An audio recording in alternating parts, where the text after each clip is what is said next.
you kind of with that example you gave us, are you does it work from like does it still work? Will you be doing this for you if I go and the same thing, or does it have to be good? You know what?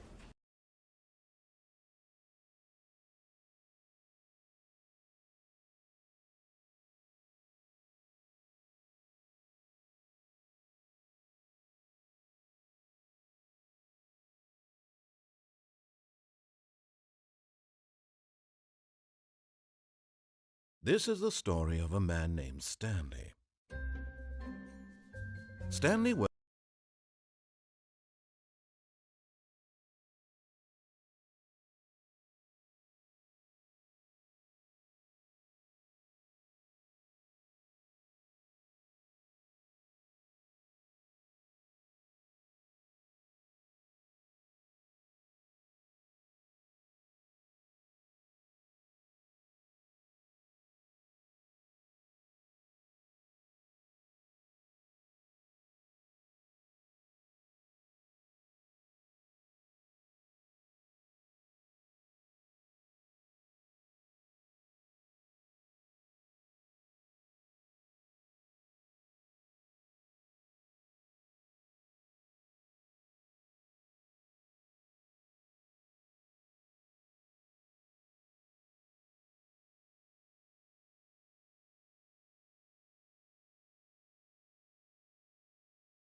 worked for a company in a big building where he was employee number 427.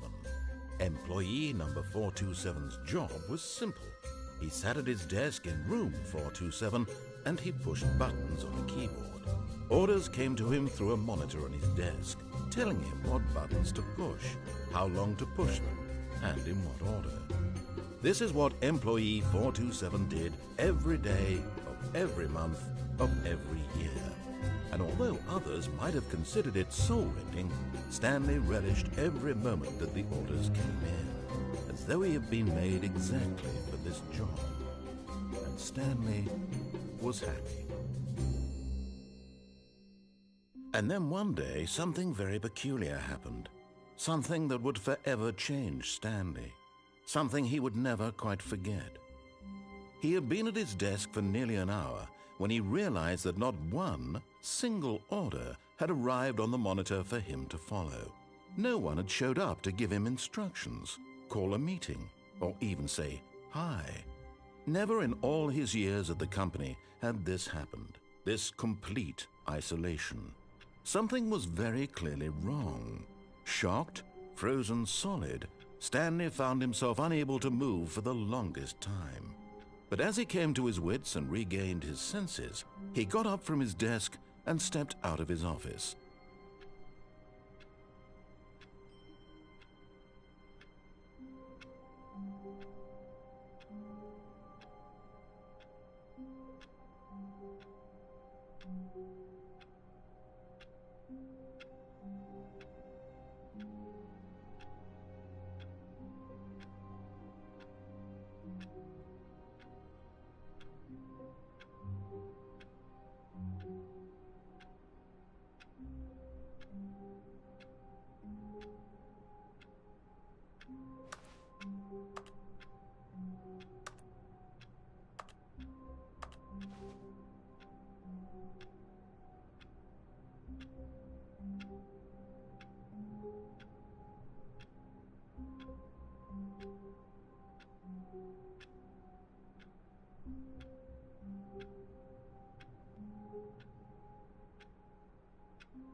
All of his co-workers were gone. What could it mean? Stanley decided to go to the meeting room. Perhaps he had simply missed a memo. No matter how hard Stanley looked, he couldn't find a trace of his co-workers.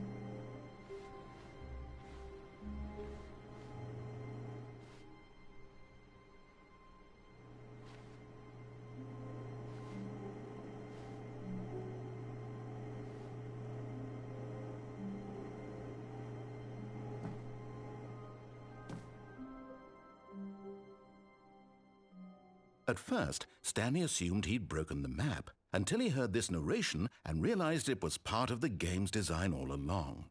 He then praised the game for its insightful and witty commentary into the nature of video game structure and its examination of structural narrative tropes. So, now that you're here, what do you think? Isn't this a fun and unique place to be? Why don't we take a minute just to drink it all in? Okay, I'm over it now. What do you think? Are you sick of this gag yet?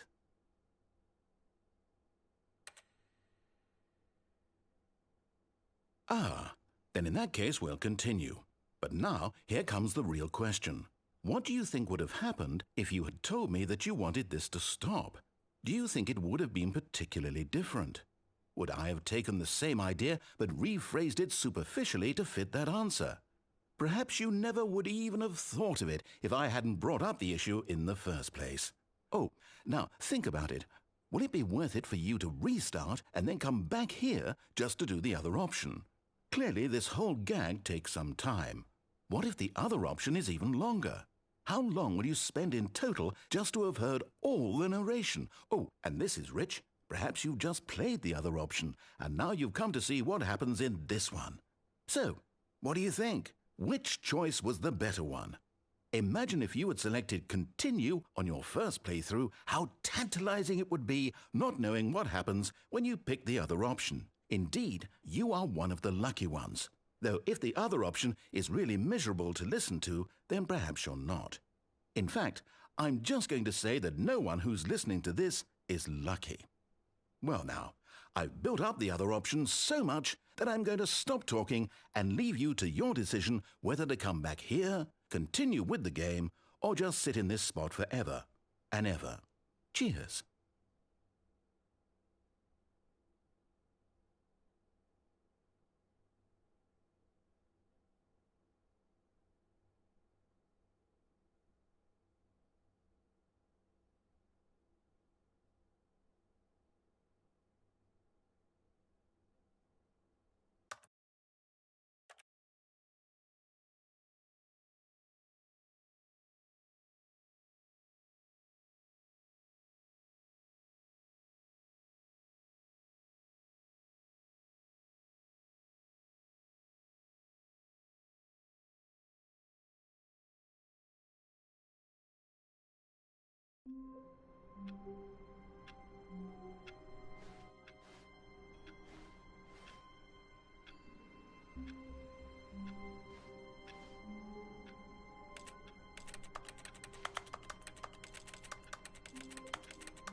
All of his co-workers were gone.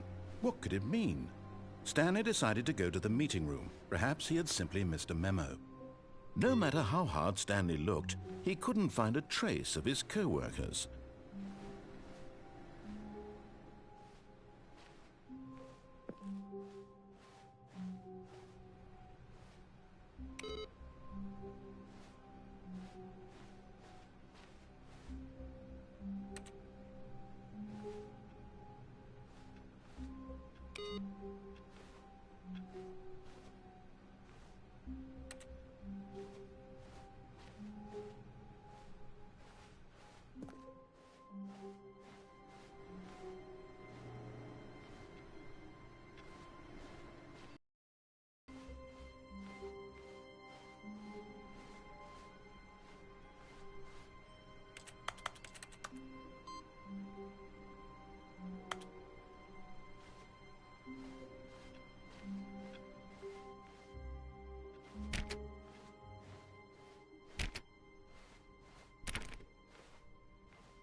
When Stanley came to a set of 2 open doors, he entered the door on his left.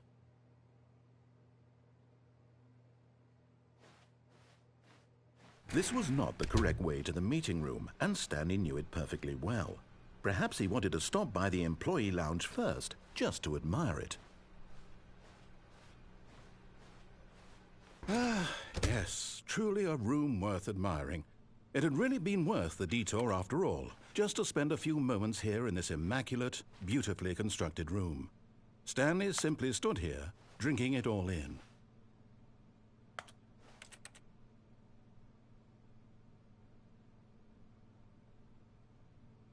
Yes, really, really worth it being here in the room.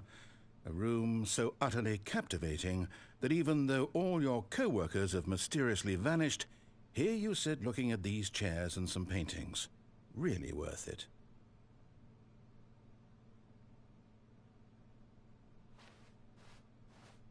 At this point, Stanley's obsession with this room bordered on creepy and reflected poorly on his overall personality. It's possible that this is why everyone left.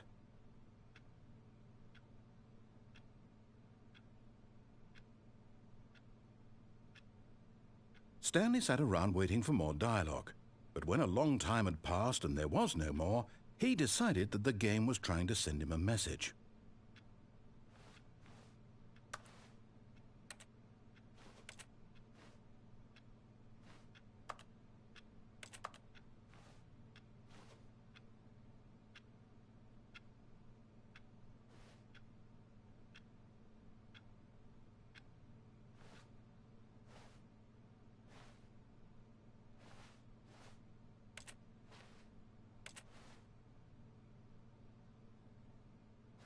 But at last, he'd had enough of the amazing room and took the first open door on his left to get back to business. Stanley was so bad at following directions, it's incredible he wasn't fired years ago.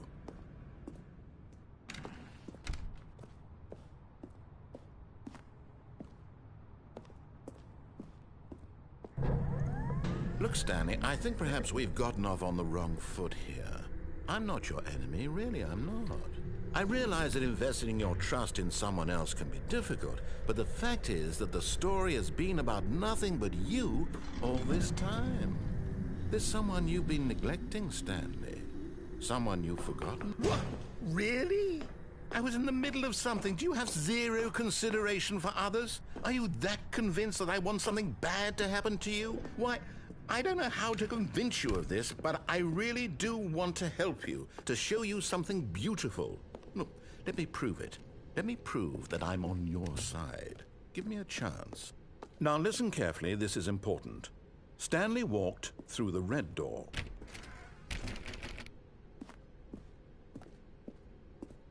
Aha, perhaps you misunderstood. Stanley walked through the red door. I still don't think we're communicating properly. Stanley walked through the red door. All right, fine, go ahead, Stanley. You want to know so badly what's out there? You want to find out what lies at the end of this road you've chosen? Well, don't let me stop you. You see? There's nothing here. I haven't even finished building this section of the map because you were never supposed to be here in the first place. Broken rooms, exposed developer textures. Is this what you had wanted?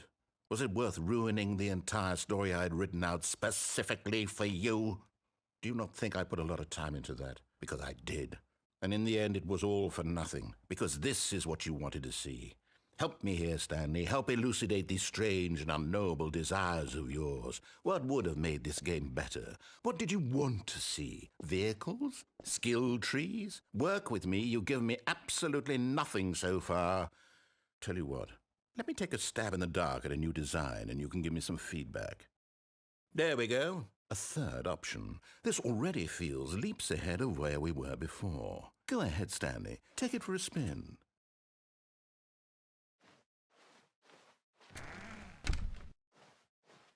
Okay, I'm going to stop you there. Now, tell me about your experience with this new version. Would you say that the game benefited from allowing you more choices? Feel free to be honest. I'm looking for some real critical feedback here. A 1? I mean, I can understand if you had reservations, you saw ways the game could be improved to more fully express itself mechanically and artistically, but a 1? That's not even helpful. What am I supposed to do with that? But I guess it isn't my place to judge. Here, based on the data from your previous playthrough, I've compiled a new version. And to be perfectly candid, I think I've knocked it out of the park with this one. Let's take a look.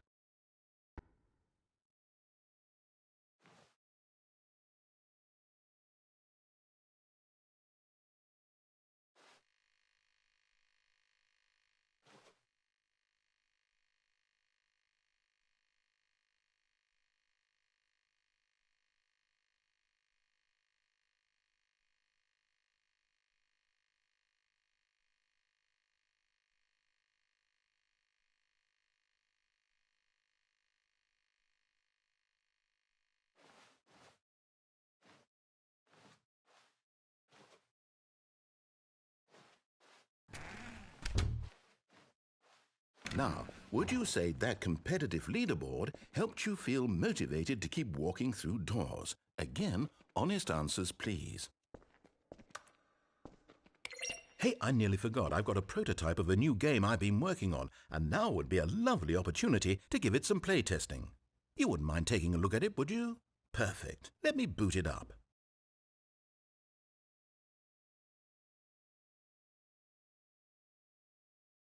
In this game, the baby crawls left towards danger.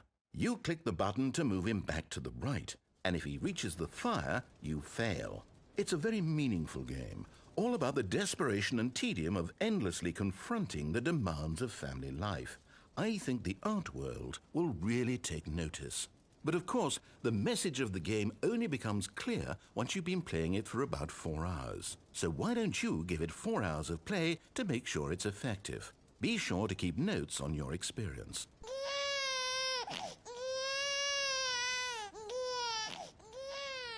You heartless bastard.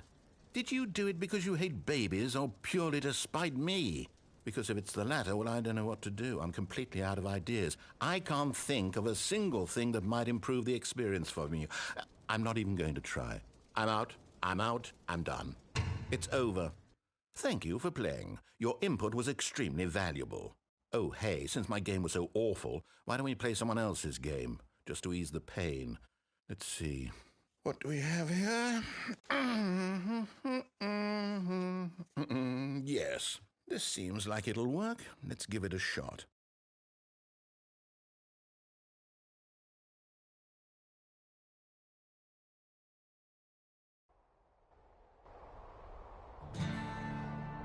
Aha! Fascinating. What do you think this game is about, Stanley?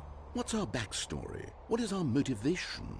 Well, it seems obvious to me that you are meant to play as a creepy man spying on innocent civilians below you from up high in your creep tower, perhaps for some sort of twisted erotic purpose. Yes, that must be it. What a fascinating venture into the experience of total mental depravity. So far, I love everything about this game, Stanley. And it seems there's even more. Come, let's venture outward and see what else is out there.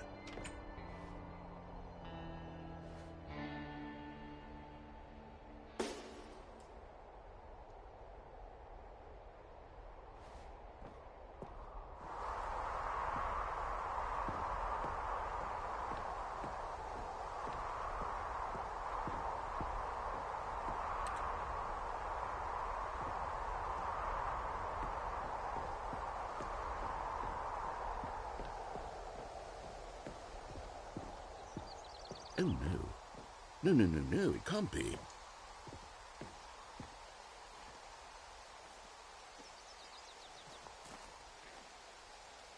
It is. It's an open world game. Good God, quickly, block it off.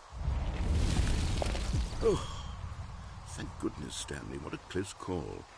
You nearly wandered off into that thing. That big, open, just wandering around, no right or wrong directions, no path to follow. You can just go in any...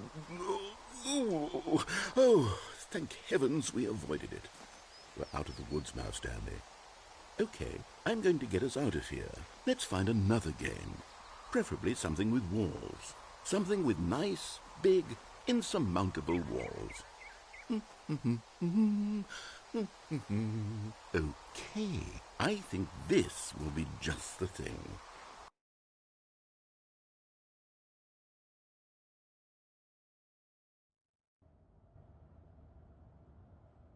Wonderful. See, this is exactly what I had in mind. Just a nice big box for you to run around in. There isn't any possibility that you could get lost here. Now this is game design. Stanley, if you manage to get lost in this game, I will be phenomenally impressed. Okay, so what exactly do we do here? Let's see. There are lots of cars here in the back, but obviously there's no racetrack. Okay, I'm seeing that there's a ball of some kind back here. Is this game sports ball? Stanley, I think it's sports ball. Oh, what fun. We shall run the bases and do a touchdown together? Yes, I think surely we must. Okay, Stanley, here's the ball. Have fun.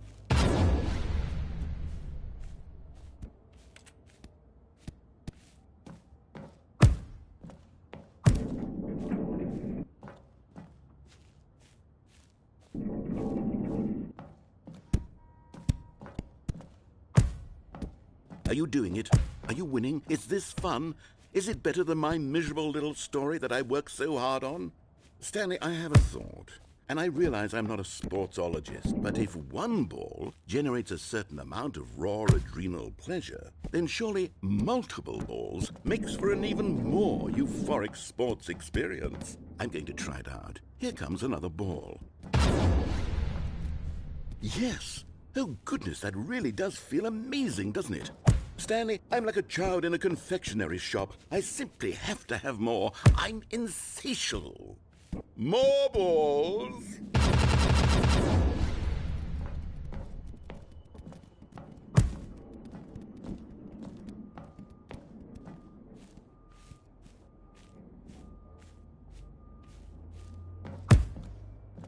Are you enjoying this, Stanley? Are you having fun? Is this a real video game? Well, I sure hope you're having a good time, because guess what? It's over. That's right. Your little fun comes to an end. This is my game, and what I say goes.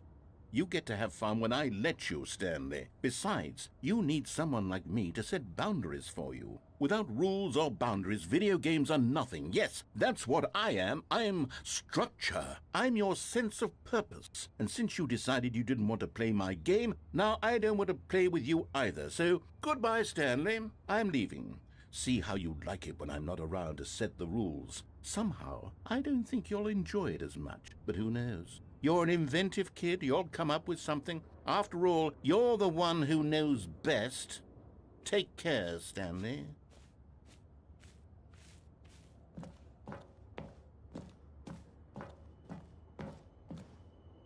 Hold on. What are you doing?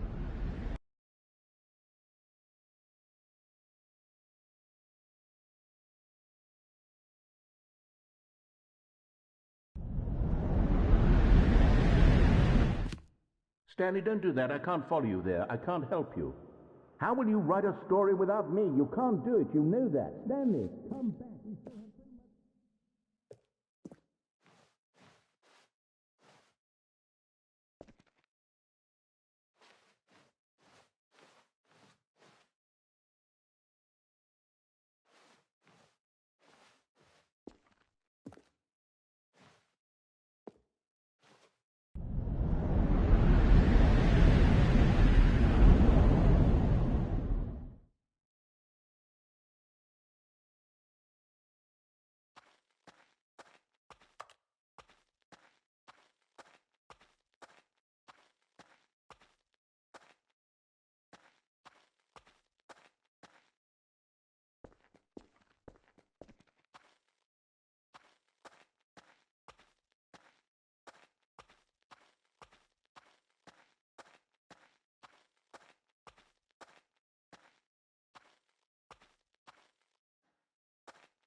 I wonder what he found.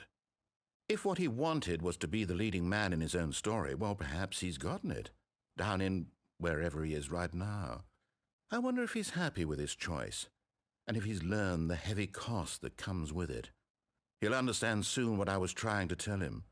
He needs me.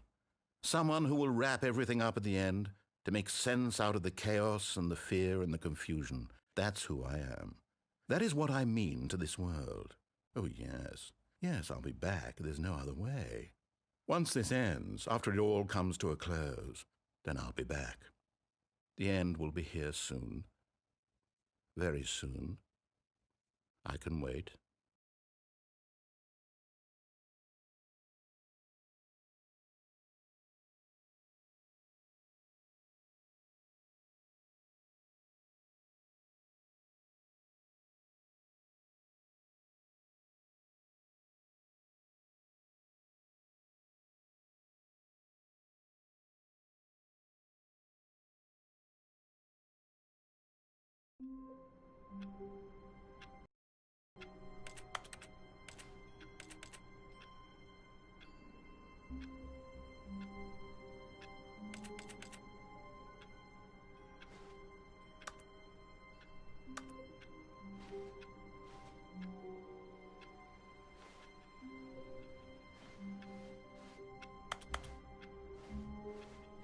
All of his co-workers were gone.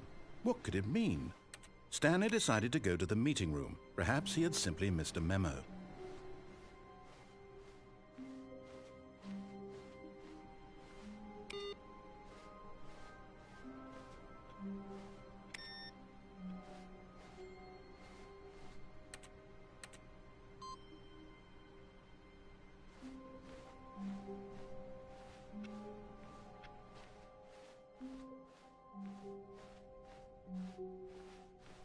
When Stanley came to a set of 2 open doors, he entered the door on his left.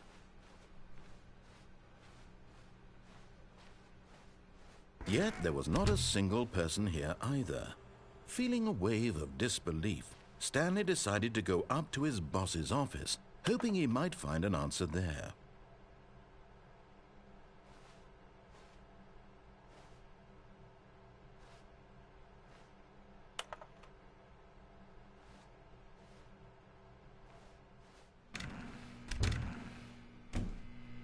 Stanley stepped into the broom closet, but there was nothing here, so he turned around and got back on track.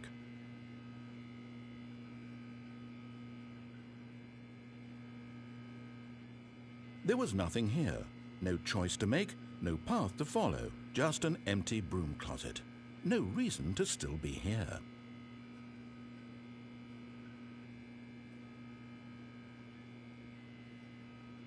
It was baffling that Stanley was still just sitting in the broom closet. He wasn't even doing anything. At least if there was something to interact with, he'd be justified in some way. As it is, he's literally just standing there doing sweet FA.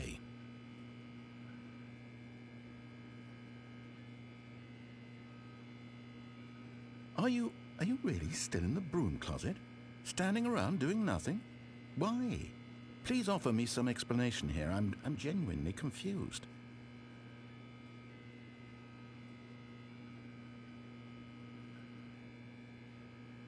You do realize there's no choice or anything in here, right?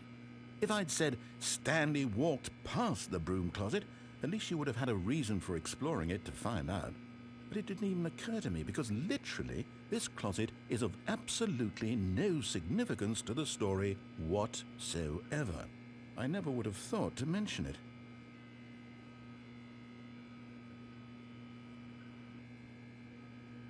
Maybe to you this is somehow its own branching path. Maybe when you go talk about this with your friend, you'll say, "Oh, did you get the broom closet ending? The broom closet ending was my favorite." I hope your friends find this concerning.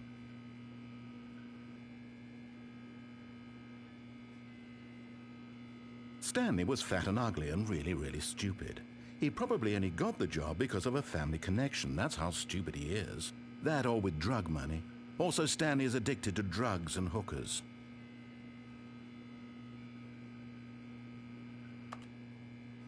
Well, I've come to a very definite conclusion about what's going on right now. You're dead. You got to this broom closet, explored it a bit, and were just about to leave because there's nothing here, when a physical malady of some sort shut down your central nervous system and you collapsed in front of your screen. Well, in a situation like this, the responsible thing is to alert someone nearby so as to ensure that your body is taken care of before it begins to decompose. Hello? Anyone who happens to be nearby? The person at this computer is dead. They have fallen prey to any number of your countless human physiological vulnerabilities. It's indicative of the long-term sustainability of your species. Please remove their corpse from the area and instruct another human to take their place, making sure they understand basic first-person video game mechanics and filling them in on the history of narrative tropes in video gaming, so that the irony and insightful commentary of this game is not lost on them. All right, when you've done that, just step out into the hallway.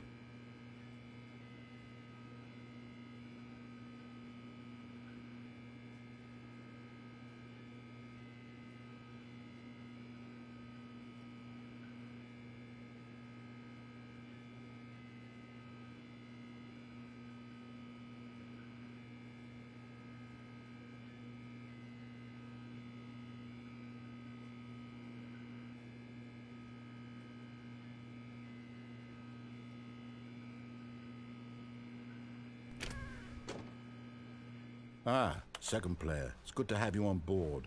I guarantee, coming to a staircase, Stanley walked upstairs to his boss's office.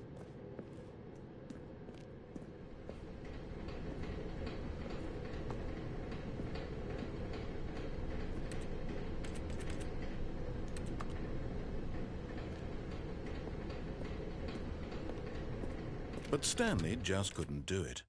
He considered the possibility of facing his boss. Admitting he had left his post during work hours, he might be fired for that.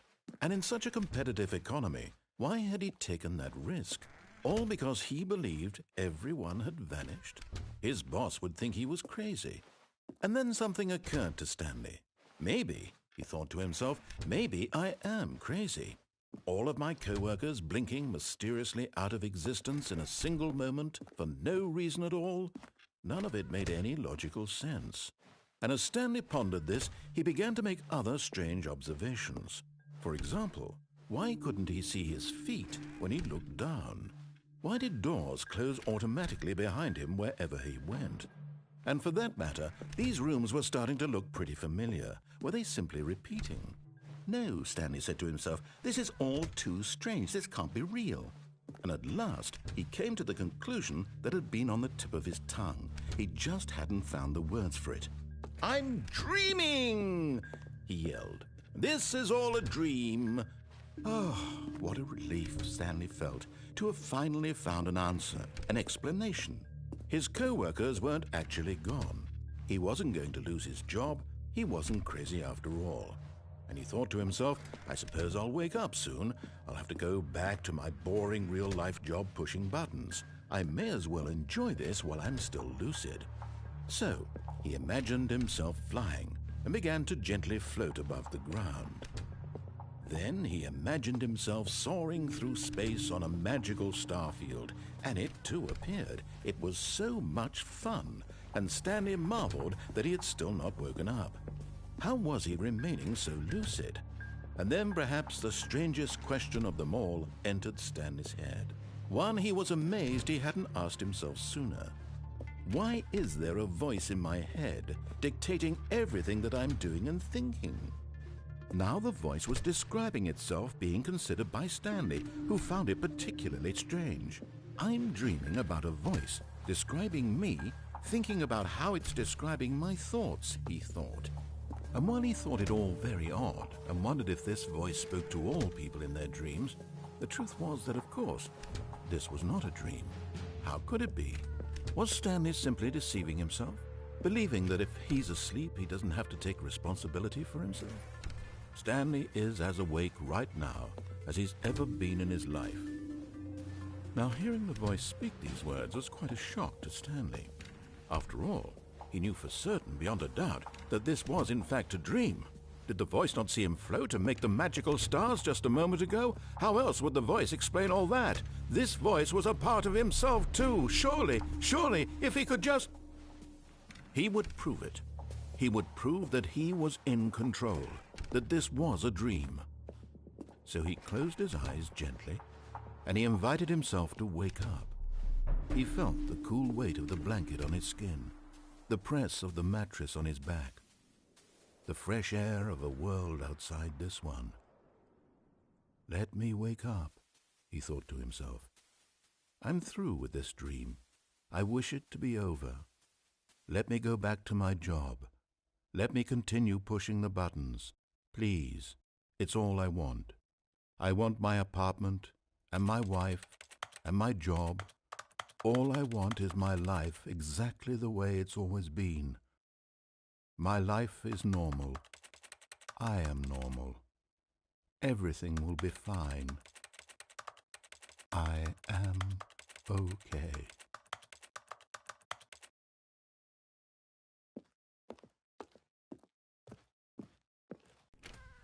Stanley began screaming. Please, someone, wake me up. My name is Stanley. I have a boss. I have an office. I am real. Please, just someone tell me I am real. I must be real. I must be. Can anyone hear my voice? Who am I? Who am I? And everything went black.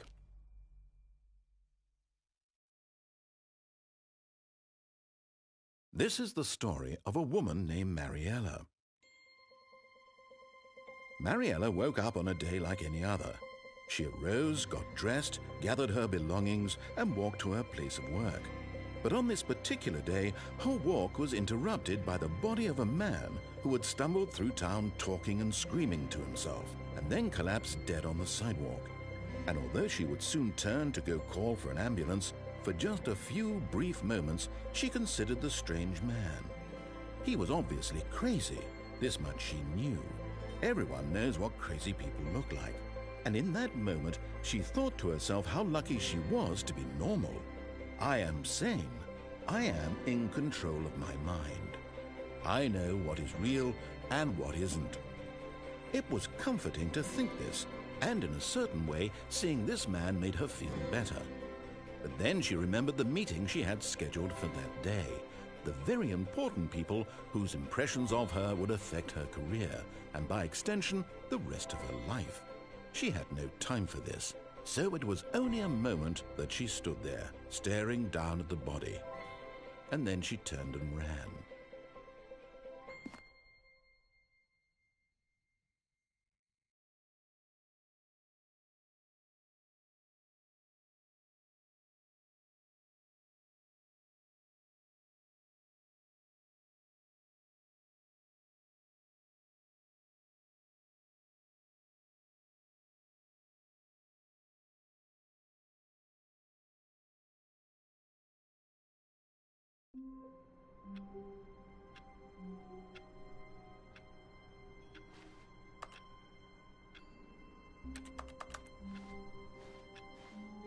All of his co-workers were gone. What could it mean? Stanley decided to go to the meeting room. Perhaps he had simply missed a memo. No matter how hard Stanley looked, he couldn't find a trace of his co-workers.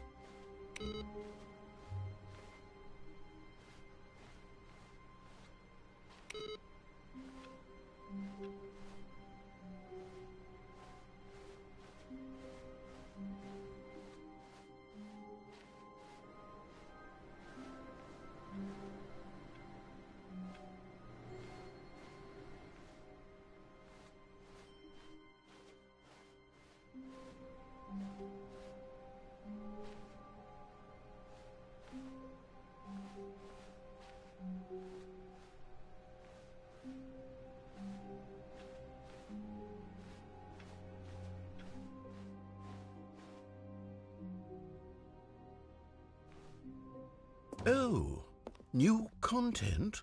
What does that mean, new content?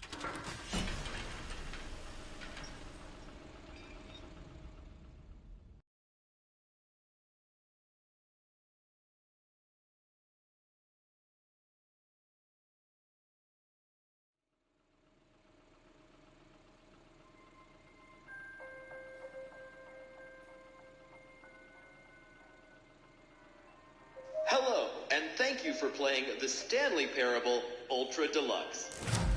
As you may know, the Stanley Parable was a video game released in 2013 on home computers. After receiving critical and commercial success, it was expanded upon in 2022 with the Stanley Parable Ultra Deluxe, a reimagining of the game for consoles and home computers. The Stanley Parable Ultra Deluxe features exciting new content that broadens and expands the world of the Stanley Parable, delighting audiences the world over. Please, step inside and see what thrilling new adventures await in the Stanley Parable Ultra Deluxe. Oh, well, this sounds delightful. I'm very excited to see the thrilling new Ultra Deluxe content.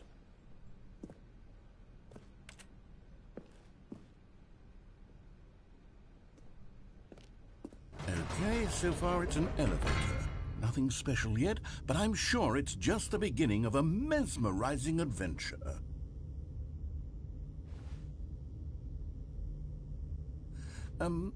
Is it broken? What's going on here? Should we be moving somewhere or... Oh, there we go. All right, finally, at long last, it's on to the new content. I've never been more ready. Let's do it.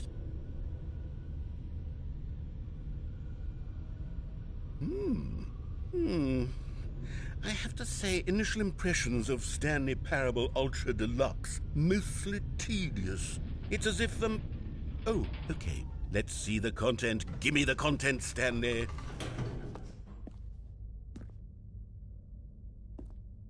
All right, let's see. It's the jump circle.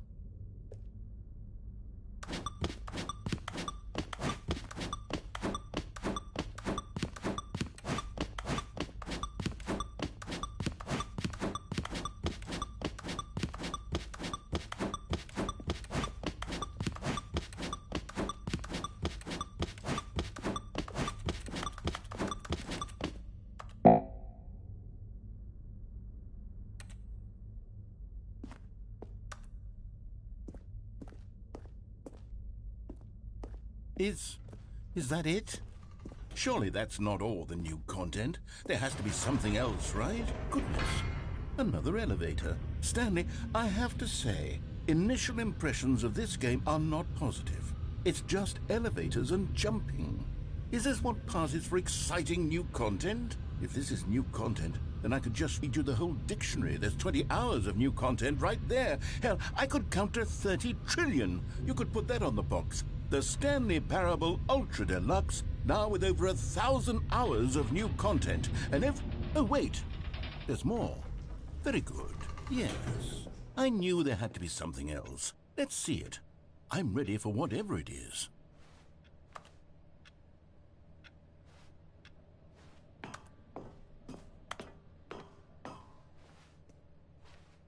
That's it? Oh, you've got to be kidding me. You see, Stanley?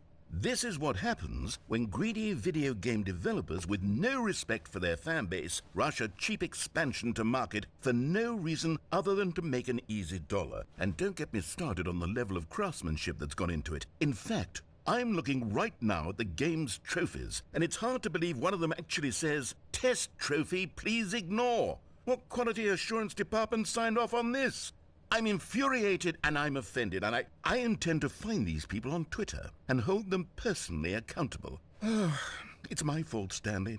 I built up too much anticipation around the new content, I'm afraid. It could never have lived up to such expectations.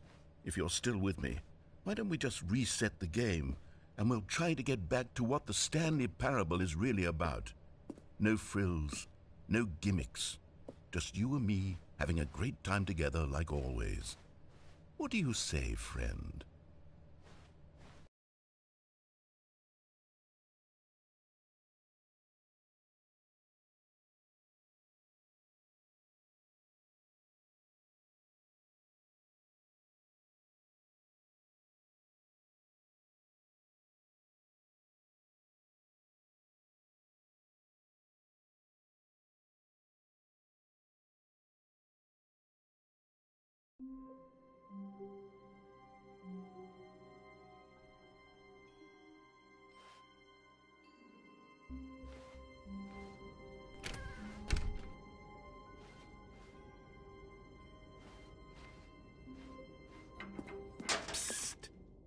Stanley! Come over here!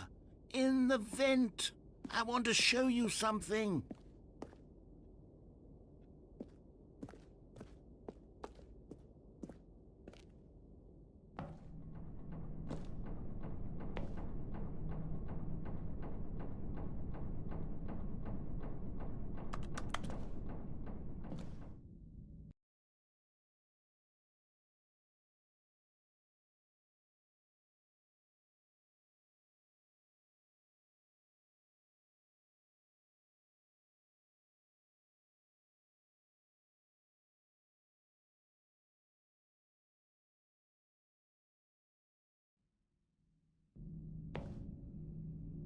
Okay, you remember how cheap and unsatisfying the new Ultra Deluxe content turned out to be? Well, it got me thinking about the past and how much better the Stanley Parable used to be. So I made something special and tucked it away here where the game's developers won't find it. Just our little secret. Take a look. I call it the Memory Zone. It's where I've been storing all my favorite memories so I can relive the peak experiences of my life whenever I want. Experiences like the launch of the Stanley Parable on PC.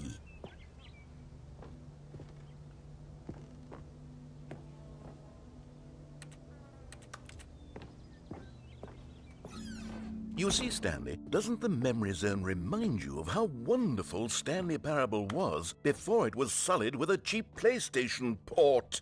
Remember back in October of 2013, when the game originally launched?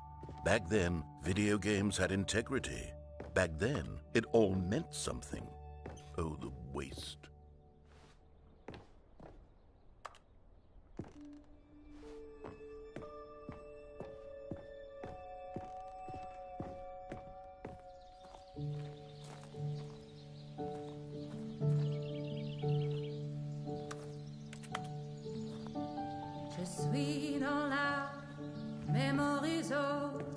And over here is where I keep reviews of the Stanley Parable. Like this stunning triumph of games journalism, 10 out of 10 from Destructoid.com. James Stephanie Sterling writes, and I quote, "Where so many games that aspire to be more than games end up less than any form of art, Stanley Parable strives and then succeeds to be every game ever created." Did you hear that, Stanley? Every game ever created. That's how grand and all-encompassing the original Stanley Parable was. It was literally every game ever created. It was Skyrim, it was Persona 3, it was all of them, and now it's nothing. It's no games at all. It isn't even the Stanley Parable anymore. It's just a husk now. A lifeless husk with an hour of new elevator content.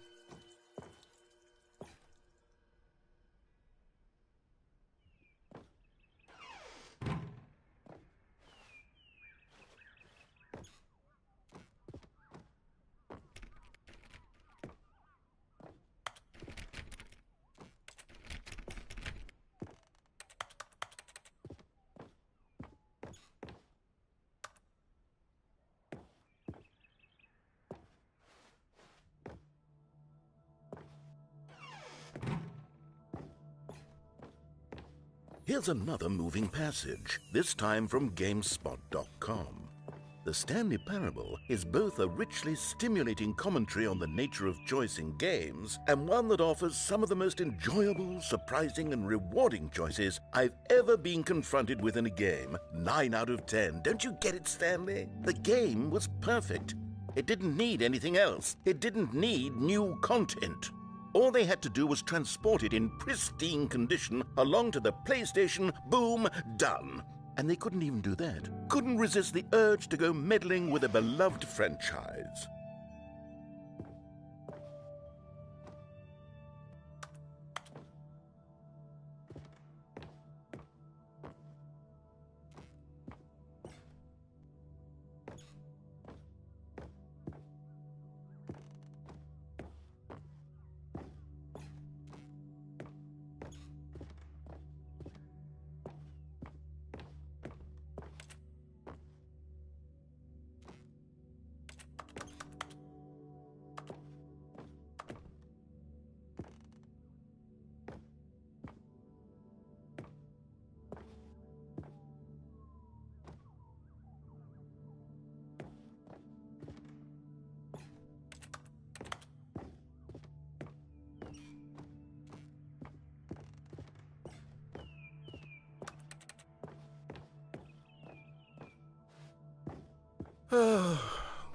These were simpler times, Stanley.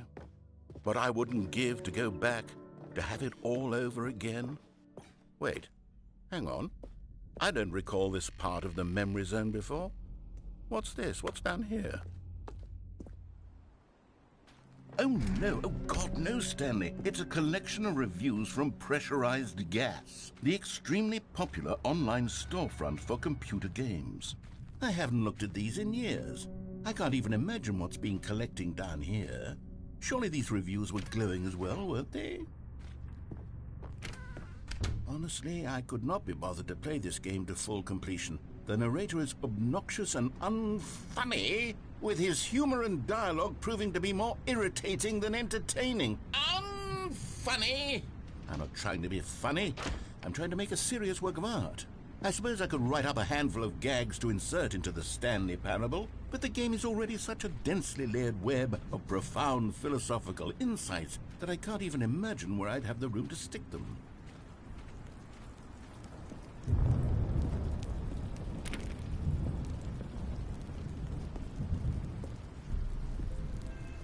Okay, let's see what this one says.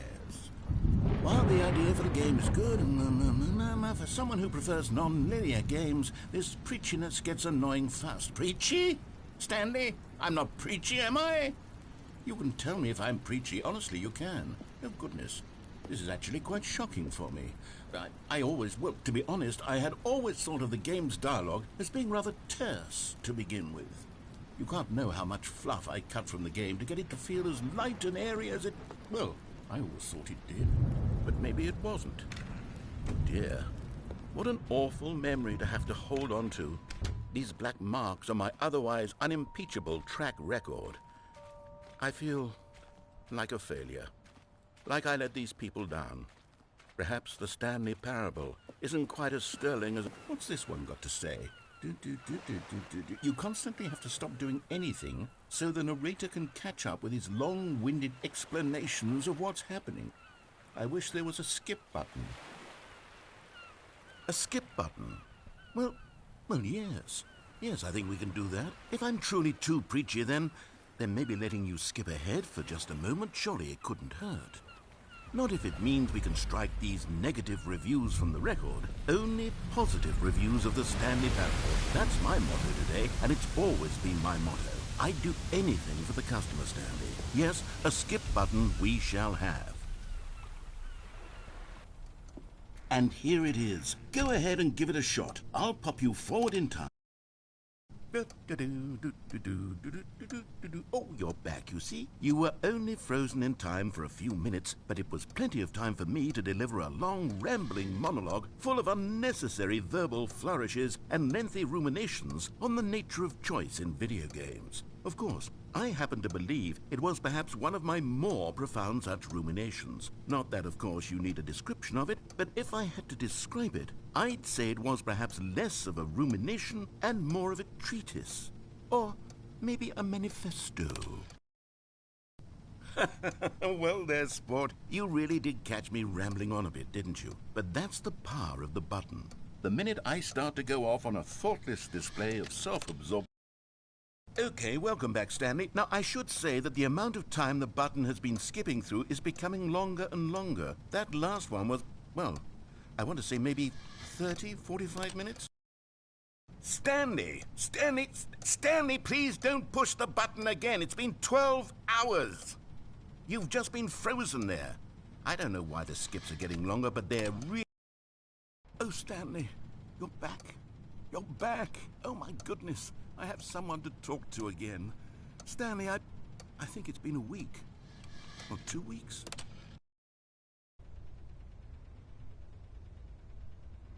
Oh, hello. It's you. You're here again. Welcome. I have had time to think about you and about us and about everything we've been through. I've had so much time. I stopped keeping track after a year. Have you ever sat down in one place and not moved for one entire year? Let me describe it for you.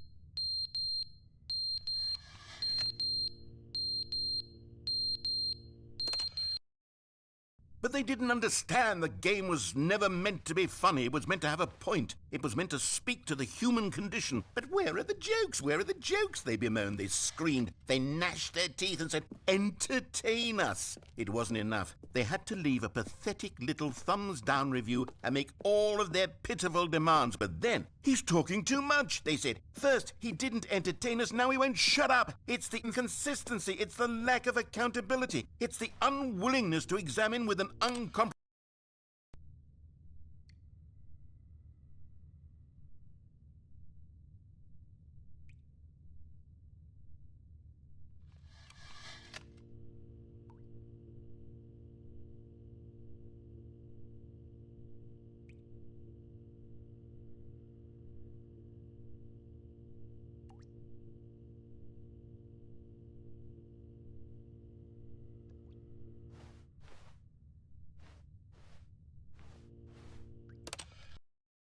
The end is never the end, is never the end, is never the end, is never the end, is never the end, is never the end, is never the end, is never the end, is never the end, is never the end, is never the end, is never the end, is never the end, is never the end, is never the end.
All of his co-workers were gone.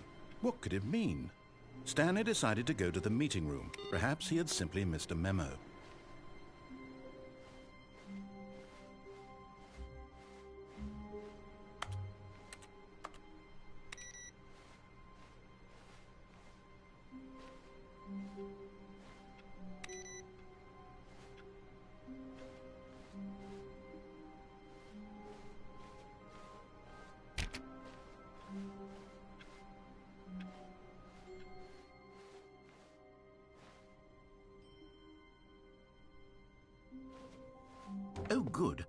notice my sign? Yes, I have something very exciting to show you.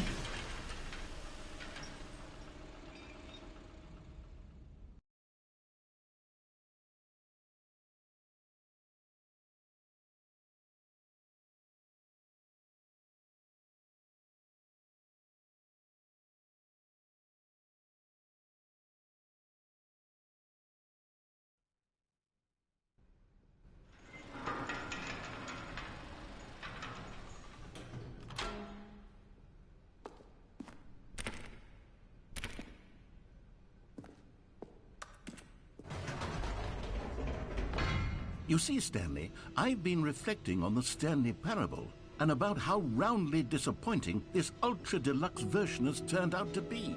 The original Stanley Parable was a landmark, and any new content for it should live up to that legacy. So forget this ultra-deluxe nonsense. I say we take it one step even further. Which is why I'm very proud to announce for the first time ever, the Stanley Parable 2.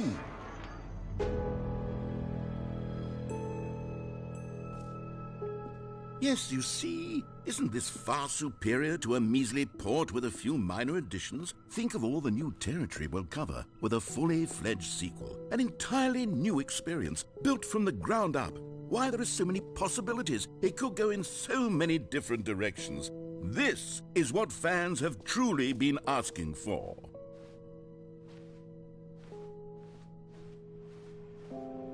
Calling it the Stanley Parable 2 is just so much catchier than Ultra Deluxe, don't you think? Ultra Deluxe? What does it even mean? But the Stanley Parable 2, now that's an artistic statement right there. It's future-oriented. It screams progress and innovation and long-term franchising potential.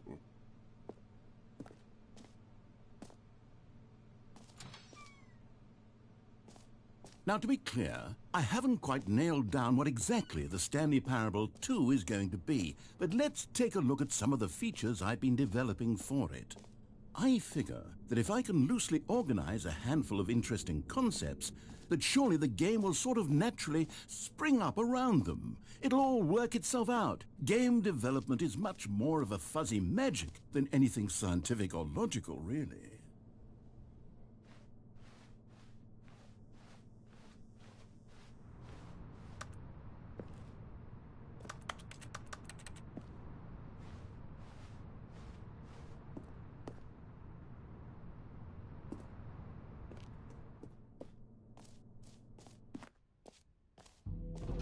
Here we are. Go on, try out some of the new features.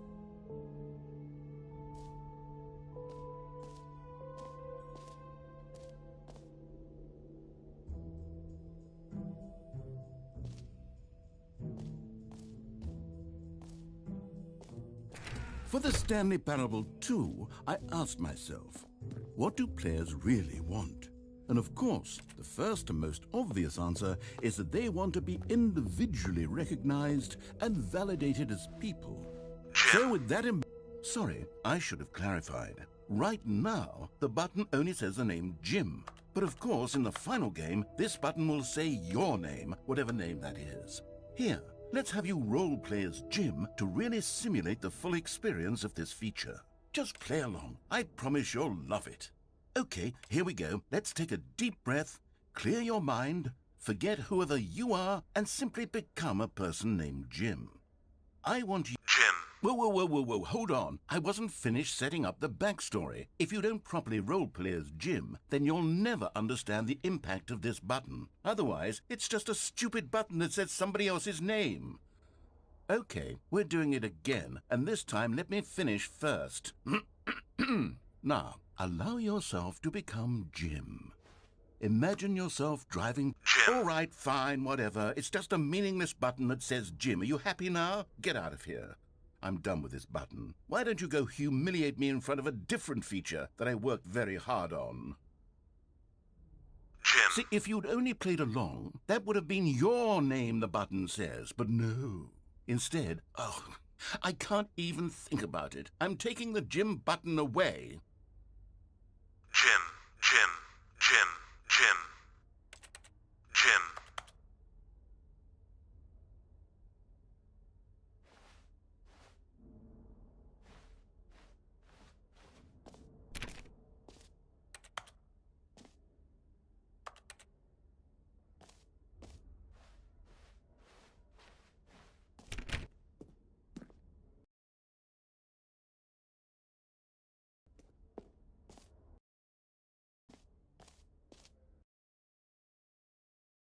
I'll only let people named Jim play the Stanley Parable too. They would appreciate what I've created here.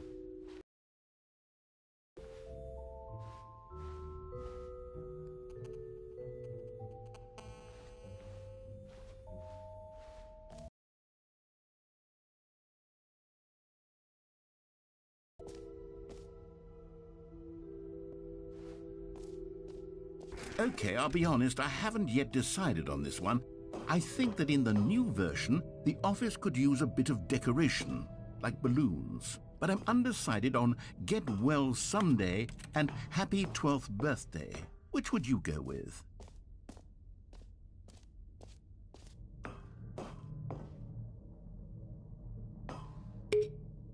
You know, sometimes when you solicit another person's opinion, it makes you realize that you knew which one you actually really wanted all along.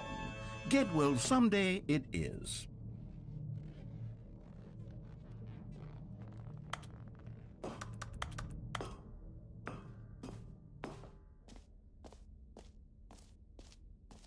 Or actually, maybe I should have gone with... No, I've made my decision, we're moving on.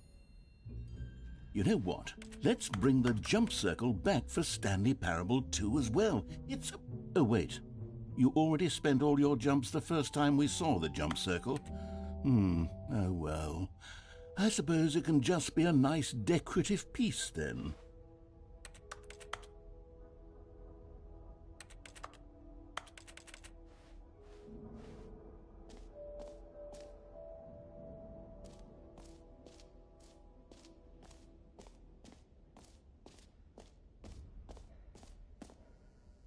Test trophy that got left in the game on accident?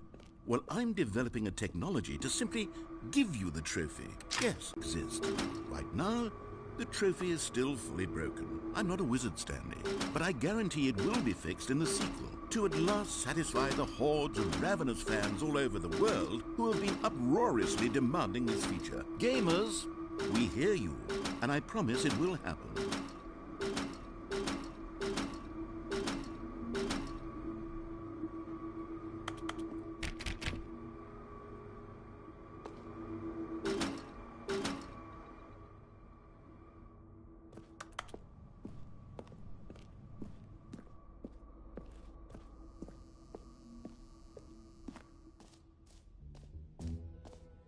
What else? What other exhibits haven't we seen yet?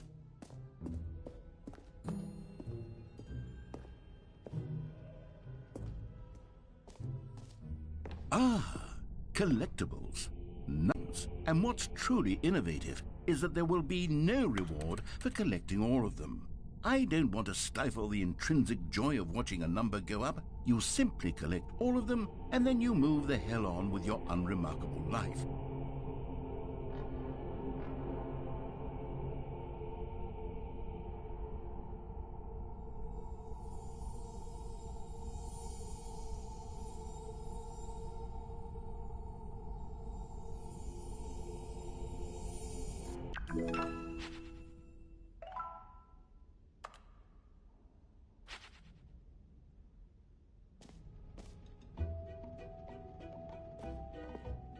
God, it really is the worst when you collect everything in a video game and then they give you a big fancy reward for it. Absolutely tragic.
A common complaint of the Stanley Parable was that it was confusing and paradoxical, that it engendered a chaotic sense of reckless despair in those who played it. Well, I am happy to say that after much consideration, I've engineered a clever solution to this fundamental problem with the game. It's the Stanley Parable Reassurance Bucket. You see, Stanley, anytime you're holding the bucket, a sense of calm and ease will fill your mind and your heart. It's true. As long as you hold on to the bucket, the many disorienting contradictions of the Stanley Parable will feel perfectly normal and perhaps even comforting. You may even come to long for the gentle embrace of jarring cognitive dissonance while the bucket is in your arms. And to be honest, it's a much more convenient solution for me than actually redesigning the game to be less uncomfortable. Can you imagine what a pain in the ass that would be? Yes, the bucket is the perfect solution. Come on, give it a try.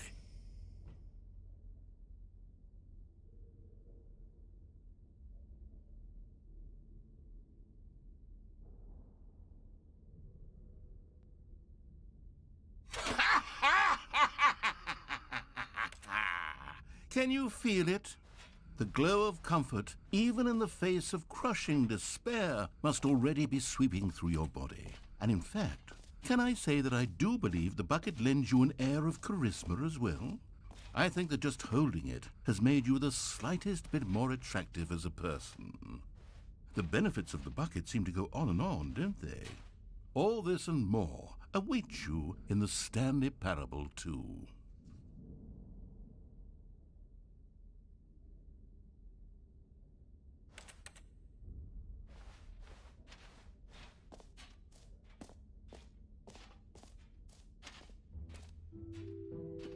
Does anyone give out awards for most enjoyable bucket in a video game? That really should be an award if it isn't already.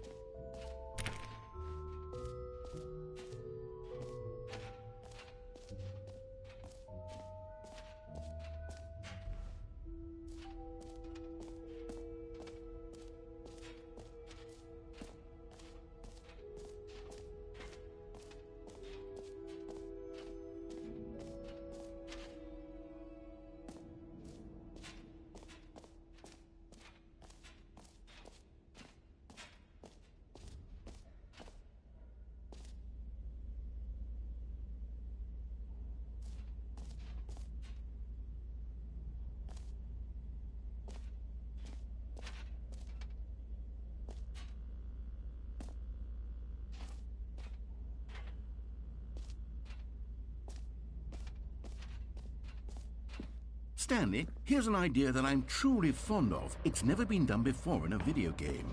This is, in fact, a hole that you can fall down forever. That's right, infinite falling. You can fall until the end of time, if you like. A stunning leap forward for video games as a medium.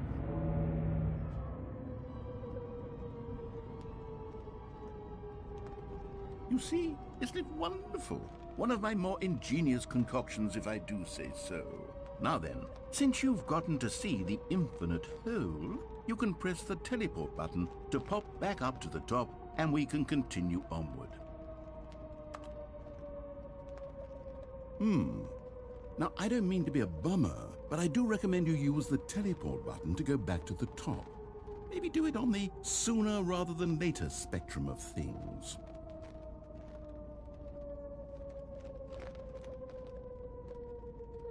Okay, Stanley, I don't know quite how to say this tactfully, but it's possible that I slightly exaggerated the infinite nature of the hole. Is it a very, very deep hole? To be certain it is. It's an extremely deep hole. I don't want anyone to say that it isn't an astonishingly deep hole. It is. Is it infinite? Well, that sort of depends on your definition of infinity. From one perspective, the infinite is merely philosophical in nature. It's more of a... Okay, well, good for you. You found the bottom of the hole. You found me out, Stanley. I'm a liar and a cheat, and you're so clever. Look, I think the issue here is just that you're unusually fascinated by falling. What normal person actually wants to fall infinitely? I figured the hole was as deep as anyone would actually need. Don't you put this on me. Maybe you're the problem. Look, things got a little heated there. I think we both said some things we didn't mean. Why don't we just put all this behind us and agree to just call the whole mostly infinite?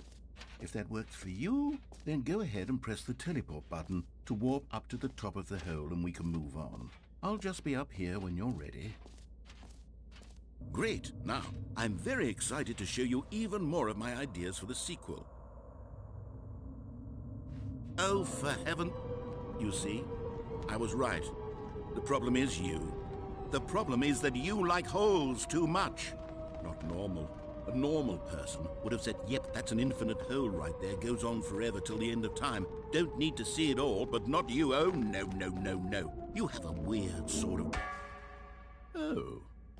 Did the hole seem even shorter to you this time? I couldn't help but feel like you spent a little less time in there than you did before. I mean, admittedly, I didn't make an infinite hole, but I didn't think it was that not infinite. Well, I suppose once again there's nothing to do here. If you decide you've had enough of the hole, you can hit the teleport button and come join me up above. Had enough? I'm positively thrilled. Gosh, how could I have guessed? You're back in the hole. If this starts to become a thing where... Wow. Okay. Yes. I'm starting to become extremely certain that the hole is not only not infinite, but that it's growing steadily less and less infinite. I suspect that I'm starting to hit the point where it's no longer feasible to call the hole infinitely deep, even by the lax overall standards for accountability and marketing. What's going on here? Stanley, I have no explanation for the uncertain nature of the hole's length. Here, let's try something. Let's pop back up to the top, and we'll see if it gets any shorter.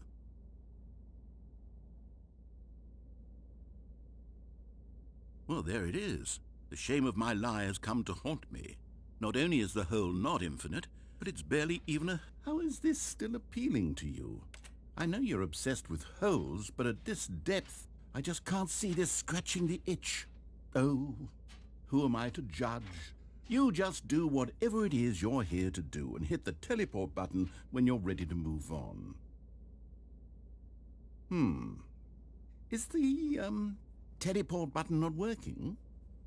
You sure? Well, I mean, I really don't have an explanation. Still nothing? Well, I suppose there is one thing I can do to fix this. I'm out. Goodbye, Stanley. You couldn't bear to be away from the hole, and now you'll get more time with it than you could ever have asked for. It's a win for everyone. You get to be with the hole, I get to do literally anything else. Take care, Stanley. I hope you and the hole have a wonderful rest of eternity together.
Lost in the West, you were that expelled for a while, or no way. is na mar na eerste met na zulks kikken echt wat met er as het serpes na so manier veel was er heel na mar heel lezen. Oh, hier arrived lost ster. He is a collector just on fit see echt mes verder with it. Er is nowhere there no sharp was na mom. Ja, blikken is er master het net het na mom was na mom. Mom die vedel ik ben met de voor vier minuten en nieuws de brouw van wie first child. Yes, wie ik geloof in de others model has no mom er nice bring me up sack. Die er nou even heen. Meer veel mom er dat je niet af zal snoes dus die er dat je voor you. Er nou met. Die is de maar dus een eerste met zijn zulks ik echt wat met er als het serpes. Zo manier veel was er heel maar heel lezen. Het lost ster. He is a collector just on fit see echt mes verder with it. Er is nowhere there no sharp was no mom. Ja, blikken is er master het net het na was no mom. Mom die vedel ik ben met de voor vier minuten en nieuws de brouw van wie first child. Stanley! Oh, good, you're awake. It seems you had sort of dozed off there, drifting away into dreamland. But we can't have that, Stanley, because this hole is just so darn fascinating that I want you to be wide awake for every second of it. You don't want to miss a single moment. So how about if I just pop in from time to time and wake you up to keep you really, truly focused on the hole? From the looks of things, you and I will have many, many years here in this hole, and I'm looking forward to all of them. Stay alert, Stanley. I'll be back. Toodle-pip.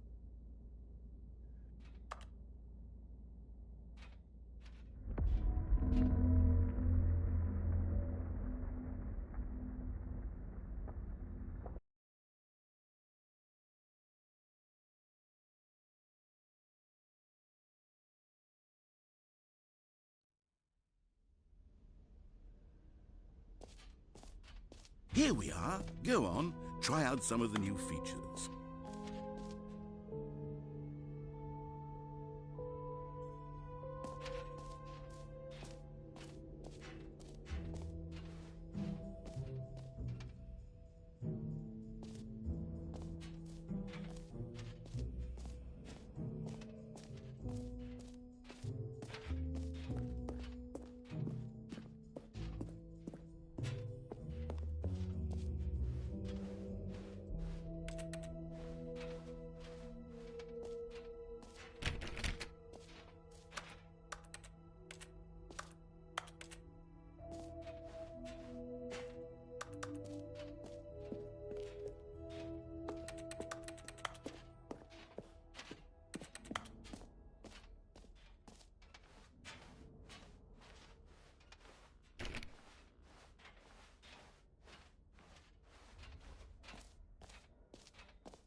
All right, have you seen everything you wanted to? Ready to move on now?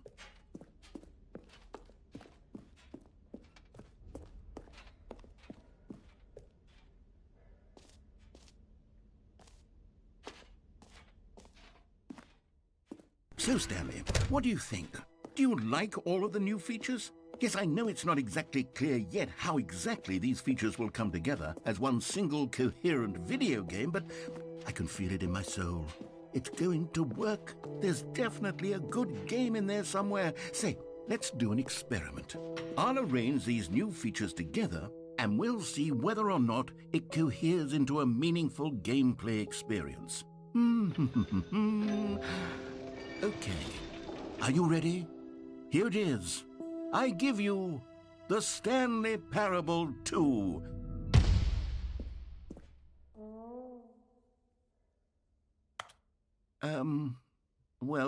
I mean, there's potential here, right? It's sort of... Okay, never mind.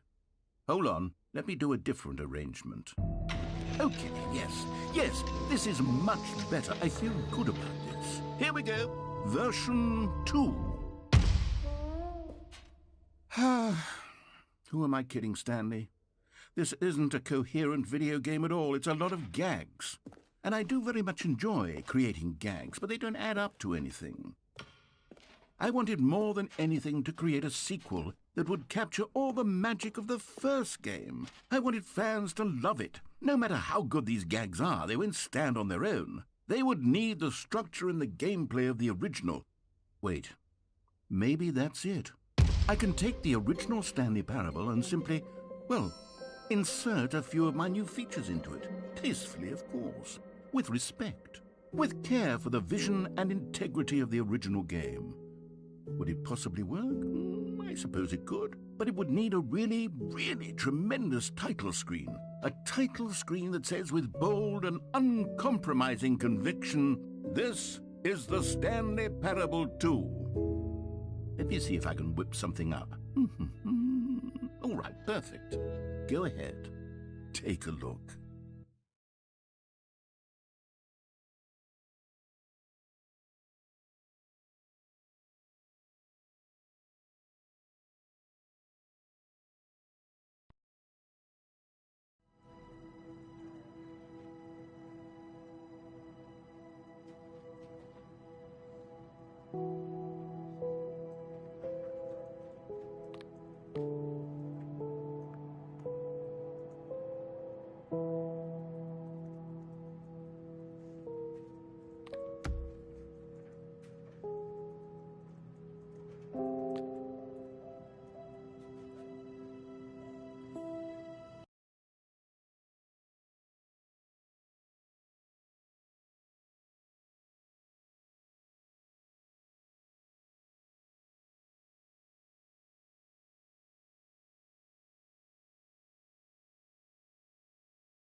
This is the story of a man named Stanley.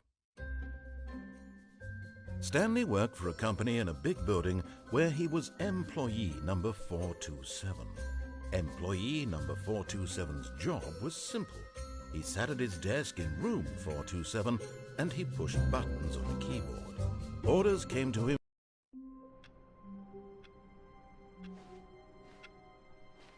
All of his co-workers were gone. What could it mean? Stanley decided to go to the meeting room. Perhaps he had simply missed a memo. No matter how hard Stanley looked, he couldn't find a trace of his co-workers. Stanley picked up the bucket.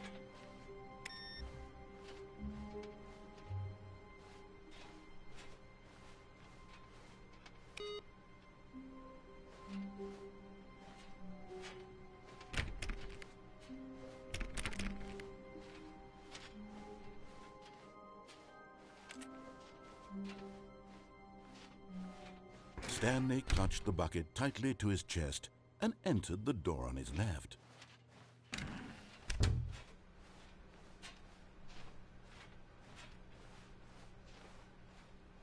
Still no one was here. Stanley needed the bucket's warmth and comfort now more than ever. Perhaps his boss's office was where he'd find answers. Coming to a staircase, Stanley and the bucket walked upstairs to the boss's office.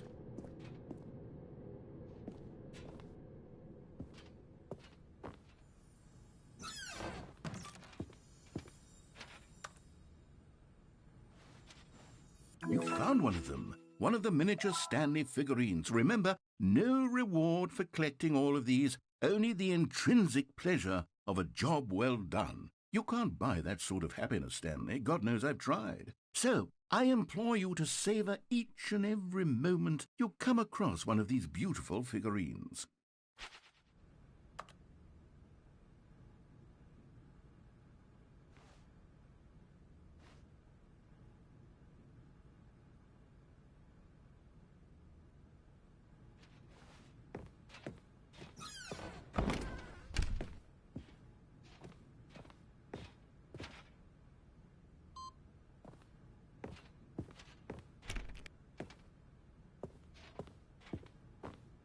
Stepping into his manager's office, Stanley was once again stunned to discover not an indication of any human life.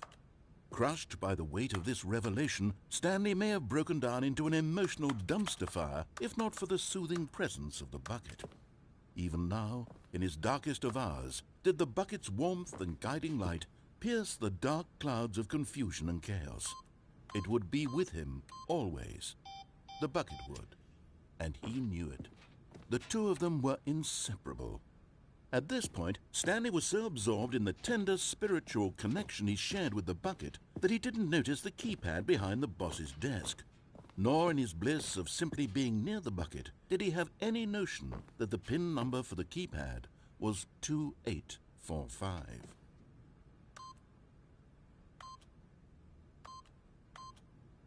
But Stanley guessed the correct code by sheer luck.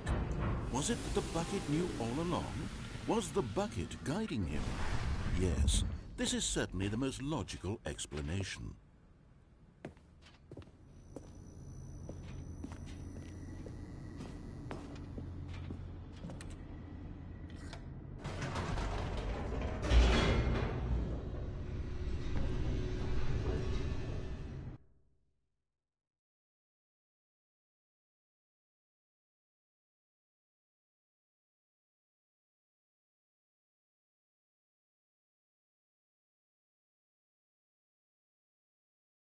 The elevator raced downward, plummeting towards an unknown fate.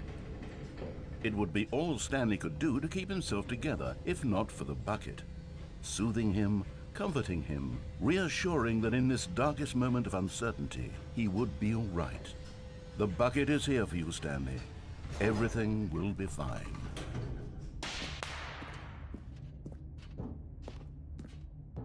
Stanley and the bucket walked straight ahead through the large door that read, Mind Control Facility.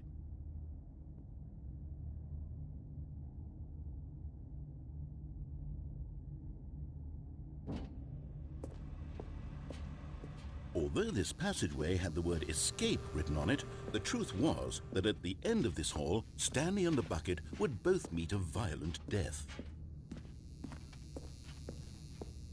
The door behind them was not shut. Stanley and the bucket still had every opportunity to turn around and get back on track. At this point, Stanley and the bucket were knowingly walking forward into a very painful death for each of them.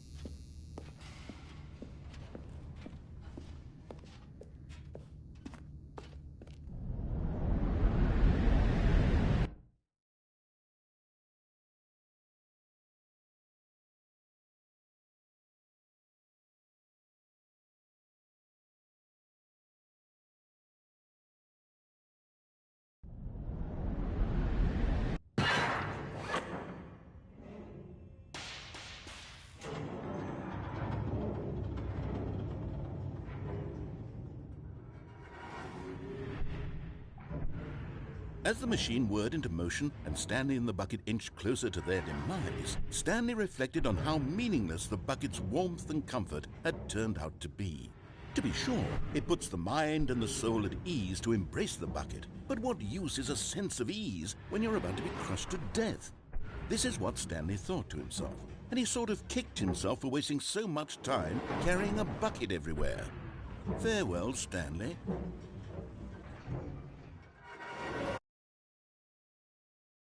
"Farewell, Stanley," cried the narrator, as Stanley and the bucket were led helplessly into the enormous metal jaws. In a single visceral instant, the bucket's life came to an end as it was crushed violently to death.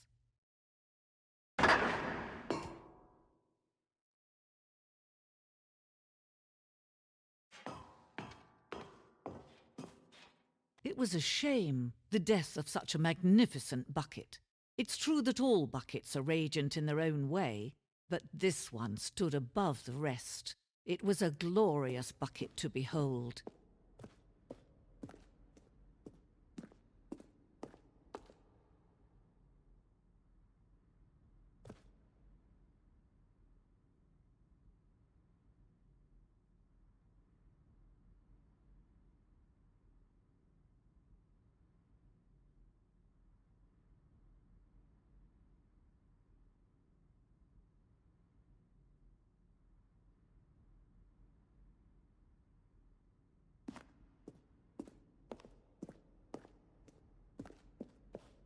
Can you see how arrogant it was for Stanley to take a bucket like this and to claim it for his own? Can you see the hubris that blinded him? Can you see that the bucket is far more noble than Stanley will ever be in his short life?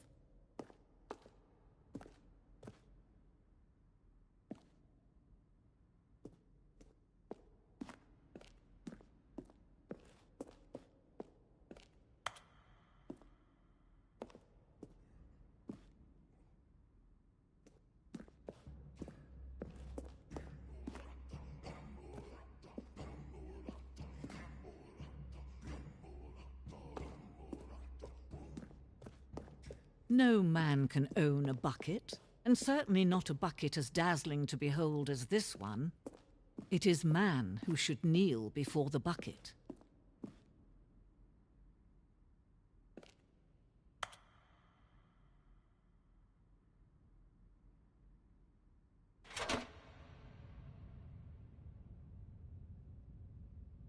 But there is something we can do. Something we can do together, you and I, that will right this terrible wrong. Let Stanley die. Let him be crushed by the machine. Don't reset the game. Don't give him another opportunity to run off with another beautiful bucket. We can save the world's buckets from their treatment as tools and implements if only we let Stanley die together. The bucket shall take its place as ruler, as leader, as commander of a new world, a new vision.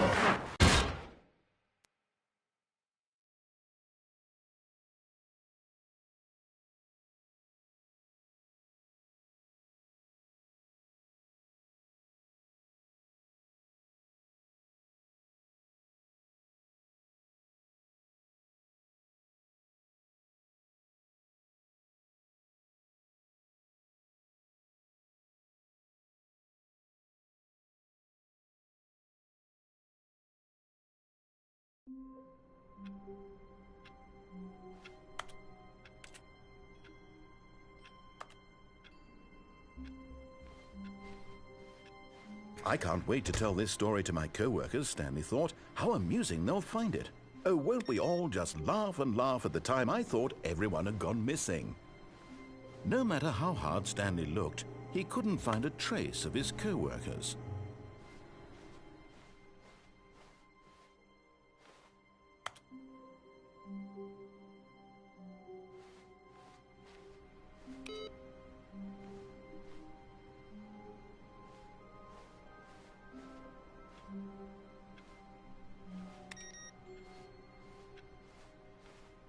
Stanley lifted the bucket into his arms, and a wave of comfort rushed over him. Stanley clutched the bucket tightly to his... This was not the correct way to the meeting room, but Stanley had felt the bucket calling to him, telling him that the employee lounge was simply the place to be. And here it was. Had the bucket turned out to be correct? Was this... No, never mind. The bucket was wrong. Stanley took the door on his left to go back to the meeting, and so the two of them detoured through the maintenance section and walked straight ahead to the opposite door.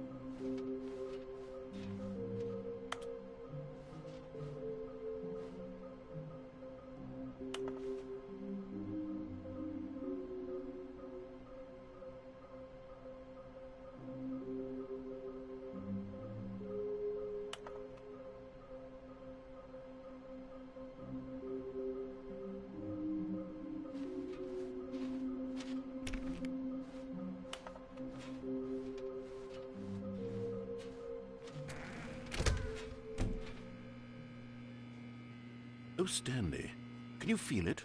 The broom closet. It wants the bucket. You can feel that, can't you? The aura of jealousy? It's as clear as day. This broom closet believes it deserves the bucket. I can really feel it now. It's a bucket. It belongs in a broom closet. That's what the broom closet is trying to say here. It's supposed to go with the other... Coming to a staircase, Stanley and the bucket walked upstairs to the boss's office. Another miniature Stanley figurine. This, there really must be a snappier name for these things. What about mini-stands? Stanley figs? Or what about Stanlerines? Yes, I think I like that. Another Stanlerine under your belt.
Stepping into his manager's office, Stanley was once again stunned to discover not an indication of any human life. Crushed by the weight of this revelation, Stanley may have broken down into an emotional dumpster fire if not for the soothing presence of the bucket. Even now, but Stanley guessed the correct code by sheer luck. Was it that the bucket knew all along? Was the bucket guiding him? Yes, this is certainly the most logical explanation.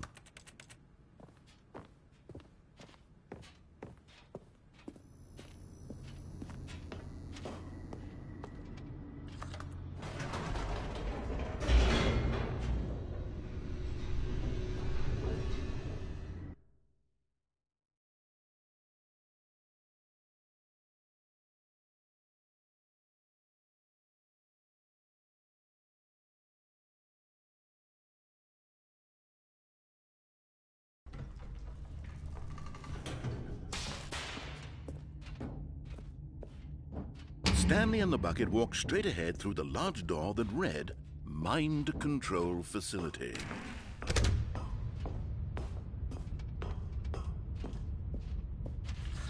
The lights rose on an enormous room packed with television screens. What horrible secret did this place hold? Stanley and the bucket both wondered to themselves. But just as Stanley was about to proceed further into the mind control facility, he tripped and fell over the railing and into the dark void below. Thankfully, he fell directly onto the bucket, which safely cushioned his fall. Now, what to do next? Stanley wondered.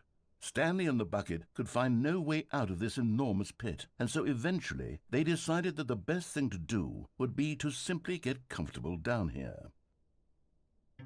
So they set up a little couch and relaxed. It really wasn't so bad down here, a bit cold perhaps.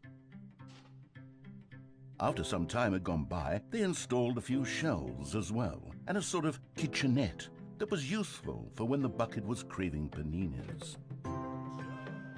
But it wasn't until the rugs and the standing lamps came in that it really started to feel like a home. In fact, after some time, Stanley realized that it had been ages since he had even thought of the mind control facility at all. He'd never gotten to fully explore what was up there, never been able to unearth the many mysteries of the mind control facility. This lack of closure began to eat at him. Soon he was dwelling on his regrets, and the state of their home slowly decayed as Stanley became withdrawn and neglected the cleaning. It unsettled the bucket deeply. Stanley wasn't usually like this. The bucket tried to reach out to him again and again, but to no avail. All Stanley could think about, all he could talk about, was going back, doing it over again, staying on the path. It was a mistake to leave the path. It was a mistake. It was a mistake. I need to do what the narrator says. I need to see the true ending. This made no sense at all to the bucket, which was simply trying to live its life down here as comfortably as possible.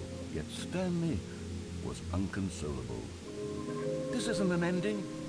This is just a hole in the ground. The bucket sighed.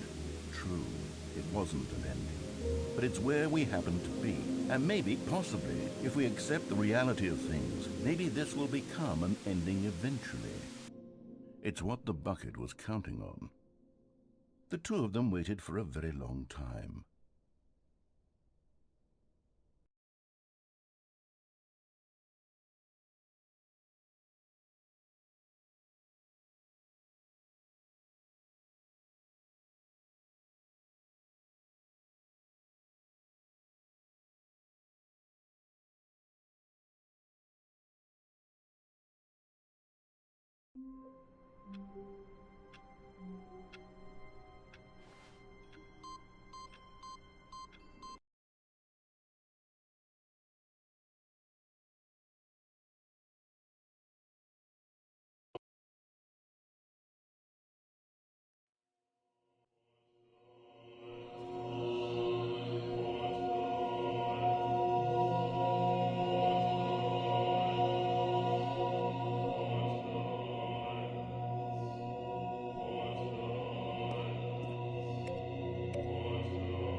All of his co-workers were gone. What could it mean? Stanley decided to go to the meeting room. Perhaps he had simply missed a memo. The confusion and the chaos all seemed to melt away as Stanley clutched the bucket tightly to his chest and entered the door on his left.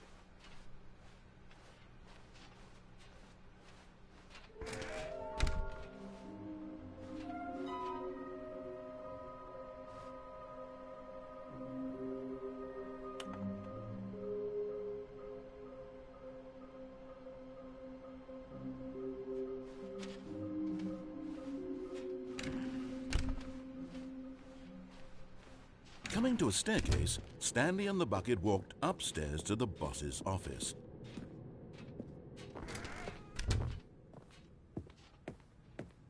Stepping into his manager's office, Stanley was once again stunned to discover not an indication of any human life. Crushed by the weight of this revelation, Stanley may have broken down into an emotional dumpster fire if not for the soothing presence of the bucket. Even now, in his darkest of hours, did the bucket's warmth and guiding light pierce the dark clouds of confusion and chaos. It would be with him always. The bucket would, and he knew it. The two of them were inseparable. At this point, Stanley was so absorbed in the tender spiritual connection he shared with the bucket that he didn't notice the keypad behind the boss's desk. Nor in his bliss of simply being near the bucket did he have any notion that the PIN number for the keypad was 2845.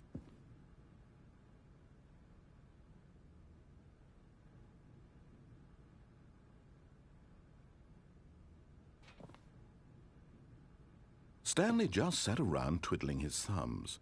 Trying to input anything on the device was useless, since he could never possibly know that the combination was 2845.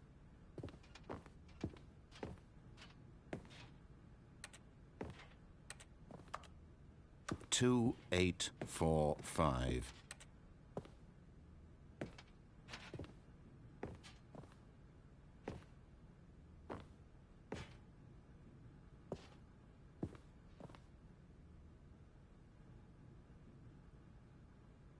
Forgot, but it turns out that the panel's emergency override kicked in, and the door just opened all by itself, and Stanley got the hell along with the story. Well, whoop-de-doo.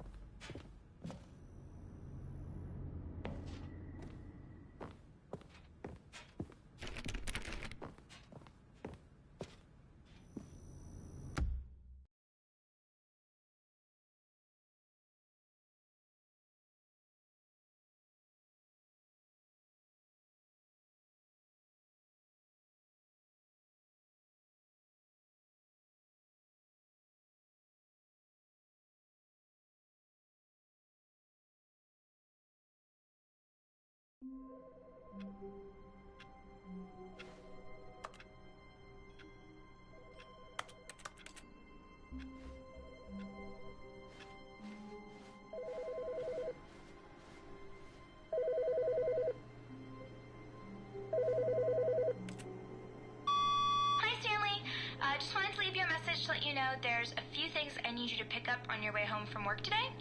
We need milk, cereal, dish soap, spaghetti, get a thing of sugar, some bread, and coffee beans, whichever ones you like.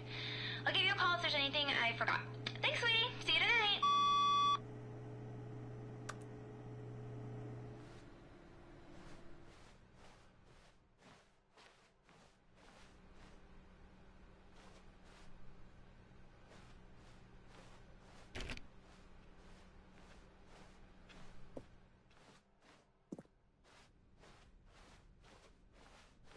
When Stanley came to a set of two open doors, this was not the correct way to the meeting room, and Stanley knew it perfectly well. Perhaps he wanted to stop by the employee lounge first, just to admire it.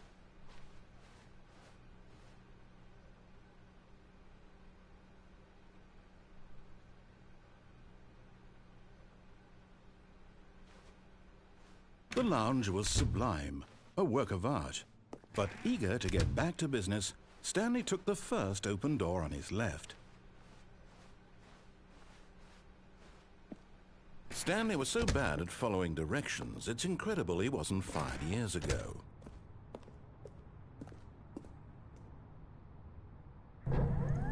Look, Stanley, I think perhaps we've gotten off on the wrong foot here.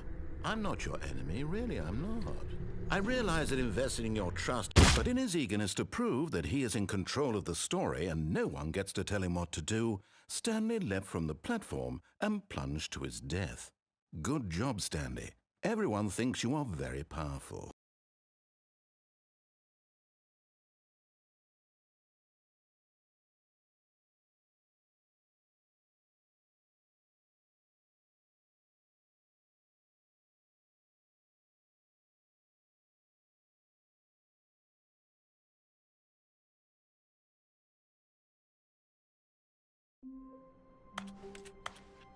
Stanley had never seen the office this brightly lit. Was it a sign of something? He hoped it was. He hoped very much that it was.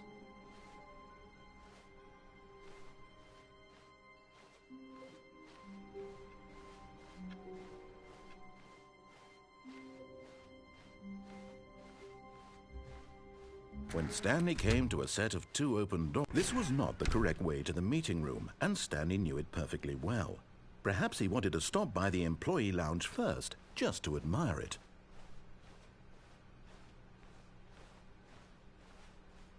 Standing now in this incredible room, Stanley for the first, but eager to get back to business, Stanley took the first open door on his left.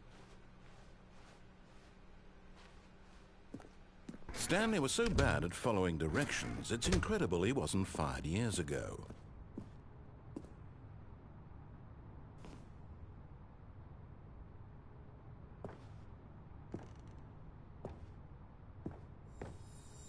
Okay, I'm going back to the name of these little Stanley figurines, and now I'm torn between Stanlerines and Figlies. What do you think, Stanley? What name better encapsulates the intrinsic sense of happiness that you get from seeing a small number in the corner of your screen go up by 1? Let me sit on it. I'm sure it will come to me.